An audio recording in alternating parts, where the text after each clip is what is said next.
Hello and welcome to the Discover History YouTube channel, and today you have to remember we should all be celebrating a nice cup of tea, because after all it is National Tea Day. So if you're watching this, hopefully you've got a mug of tea in your hand.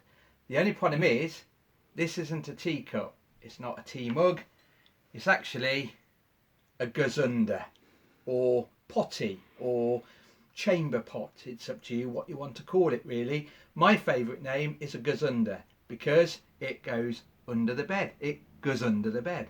So these are a selection of our gazunders, our chamber pots. We have quite a few different ones. We've got some replica medieval ones. We've got a replica 16th and 17th century one. And obviously the most iconic, the 19th and 20th century chamber pot. And the reason why I've got those today is not to make a bit of a joke of celebrating tea and the fact that I love tea and my mug is pretty much the same size as that. Today we're going to look at toilet paper, because obviously during this COVID-19 lockdown, especially in the initial stages back in March, lots of people were panic buying toilet roll. And the interesting thing is, toilet paper has a long history, just like the little video we did on the history of soap. Soap's interesting in its own right, so is toilet paper. And it's interesting to know that China is mentioned going right back in BC, is using paper to wipe their bottoms with. However, if you go back to ancient cultures a bit closer to home in Europe, people were using sticks, for example. Chinese mentioned sticks as well, about scraping the bottom with a stick. You also have references to using seashells, like oyster shells, and these are often found even in toilets in Britain. Were they just thrown down there from a meal, most probable, or were they actually being used to scrape the bottom after going to the toilet? It's quite an interesting topic, like I said. But famously, the Romans preferred something soft, and therefore the most common toilet paper in the Roman period, used by the Romans, and a lot of the ancients to be fair, was the famous and most iconic sponge on a stick. If you'd gone to a Roman fort, and there are many of them in this country, my favourite ones are on Hadrian's Wall, like Chester's Roman Fort, Vindolanda for example. They had communal toilets. They were probably the first ones to actually build a toilet as we know it, a latrine, and they're really interesting.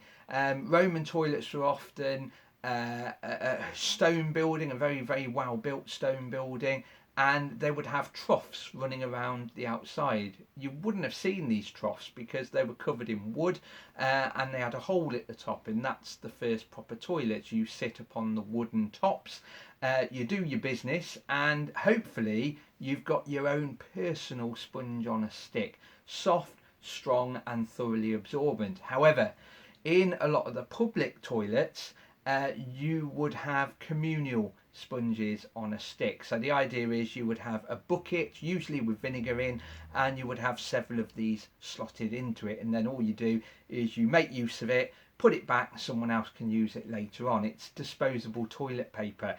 The funny thing about this, I always find, is some people say this is where one of the old catchphrases come from, one of the old sayings come from. Some people say years ago some children used to sneak into the public toilets, and as it was getting dark they used to turn these around so the actual sponges were at the top and the actual handle is actually in the vinegar. And it was said that if you were stumbling around in a toilet and you didn't have your lamp with you and you knew that somewhere there was a bucket of sponges, you could literally get the wrong end of the stick. I've also heard that wrong end of the stick comes from other places as well, but we'll never know. But it's an interesting one, really, getting the wrong end of the stick. You don't really want to be grabbing that end of a public sponge on a stick. But when we get to the period after the Romans in Britain, a lot of the buildings do start to decay, start to fall down, and we really go back in time to do what we've been doing for a long time. So going out into the woods is such, really, going to stand behind a tree, going to the toilet in the ground. Medieval privies, for example, were fantastic affairs. They were usually big pits with a wooden seat over the top. Sometimes you'd dig the pit, floorboard it, leaving a small hole for the drop chute as such. And the problem then is often the boards would rot, and sometimes people would actually fall through and into the pit below. But these sort of things, like the privy, are very, very useful for archaeologists, because usually when we find one, they are really interesting because they often have matter still stuck at the bottom, and sometimes you can actually find out what intestinal parasitic things were living inside people, and you'll also find seeds as well, which will tell us about the diet and the eating habits of the person that lived in the property that privy is associated to. But when we get to post-Roman Britain, right up to pretty much the modern day, we were using all sorts of things. We know the Vikings did like moss, fine quality moss, and as we know, it is very soft, strong and thoroughly absorbent. In Britain, we were making a lot of money out of wool. However, bad quality wool could actually be used to wipe the bottom with, and I must say this is really, really fine stuff. But it was very common, very, very common, to use things such as rags, old cloth, old linen.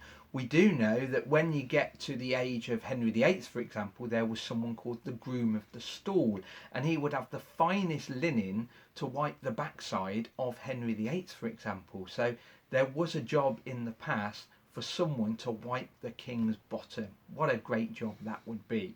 It's meant to be one of the top quality jobs because you're actually within the king's private chambers as such, and you would be able to talk to the king personally. So it's actually one of the best jobs you can get in the past, the wiper of the king's bottom.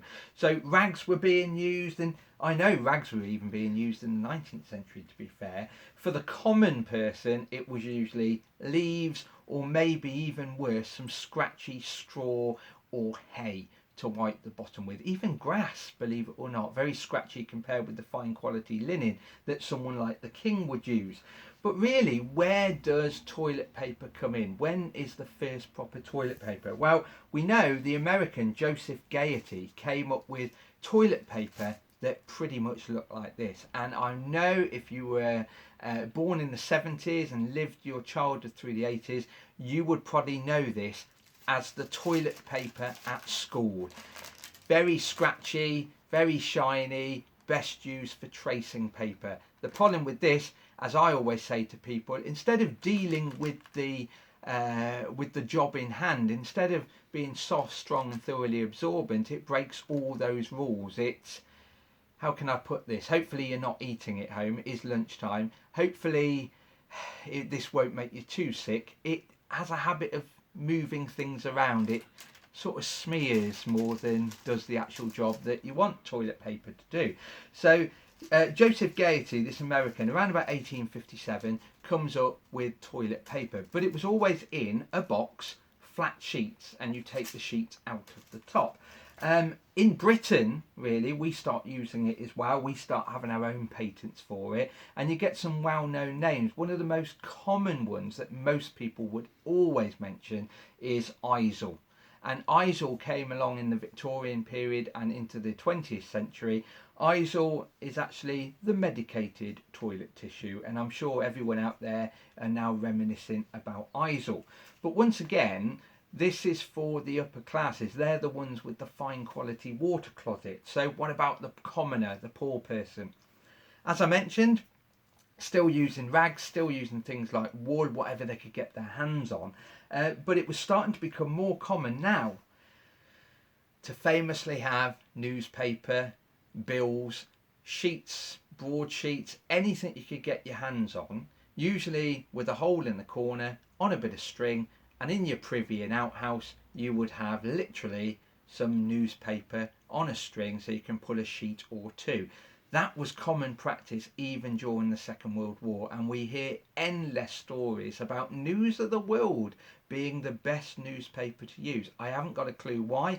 Was that down to the fact that the news in it wasn't very good? I don't know. Or was it soft, strong, and thoroughly absorbent? The key three things that you want from toilet paper. So there's my toilet paper on a string, on a nail inside the privy. Another interesting thing about privies is you often had people emptying the privies. These were usually the old gong farmers in medieval times, or later on in the Victorian, being known as the collectors of the honey, and they had carts called the honey cart, mainly because they were surrounded not by bees but by flies, that sort of thing. And they would turn up, these night swordsmen would turn up and empty a toilet into these big wagons, these honey carts, and take it away to spread on the fields, interestingly. But eventually in Britain, now we've got a British person, we've got Walter Alcock, that actually came up with toilet paper on a roll for the first time, and also perforated so you could pull off a number of sheets. And that's 1879, and really that leads us up to the toilet paper of the day, the stuff that people's been stockpiling, which is very odd because COVID-19, one of the symptoms is not actually well, you know what I mean, looseness of the bowel, as I call it, really. So stop panic buying toilet roll. There's no need, really. I do have some very old toilet papers, as well as having a selection of chamber pots, and this is my favourite one, Bronco, from the 1950s. Unopened, but meant to be the finest quality toilet paper that you can get hold of. Only a couple of pence in the shops. So hopefully this has been another interesting and topical history lesson for you. Remember to share any of your little stories as well. We do like to hear them. So if you have a favourite toilet tissue, maybe Isle is the thing that you like, or have a story about going to the outhouse, the privy, the bog, the toilet, the latrine in your garden, do share it on social media, Facebook, Twitter, Instagram. Anyway, on that note, stay safe, stay indoors, don't get panic buying the toilet roll, and see you soon. Bye bye.